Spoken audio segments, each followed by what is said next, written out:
In the Barbarian web novel, Rotmiller Brown has a secret storyline that's never been directly addressed by the author.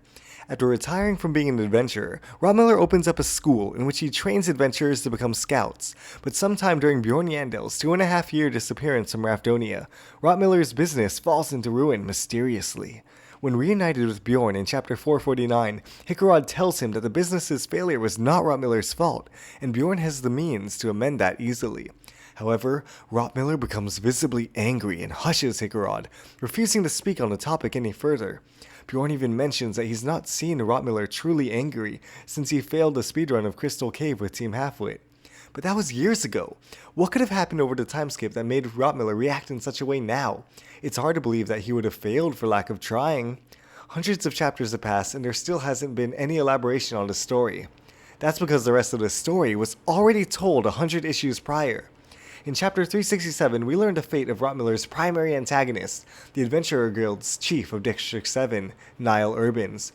More than a year after Bjorn's disappearance, Niall had forced his daughter to marry the HQ manager of Almanis Company, a truly prestigious arranged marriage, and the very thing Julian Urbans had been fighting against since before the series began. But after her cries for help had been denied endlessly, Julian finally became the puppet her father wanted her to be, and on the night of her wedding, Julian fell headfirst from atop a third-floor balcony and passed away instantly. Niall Urbans swore that she had fallen in a terrible accident, but he knows, and we all know, why she really took that plunge. Stricken with grief, Niall Urbans stepped down from his position as district chief, yet his frustration and anger remained. But who could this anger be directed at if not himself? Could Niall blame the barbarian that had humiliated him and given his daughter false hope for so long? No, that barbarian had long since died.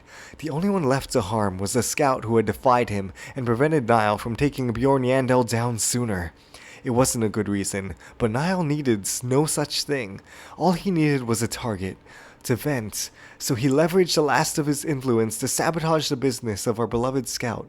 And in the face of such fury, there was nothing Rotmiller could do to defend himself. And so what if Rotmiller told Bjorn what happened? What would change? Bjorn would blame himself for what happened to Julian and Rotmiller, but there would be nothing left to do aside from kicking down an old man who had nothing left, not even a daughter.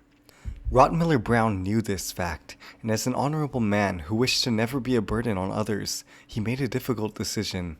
He hushed the words of his friend Hickarod, committed himself to leaving the past behind, and never spoke on the subject again.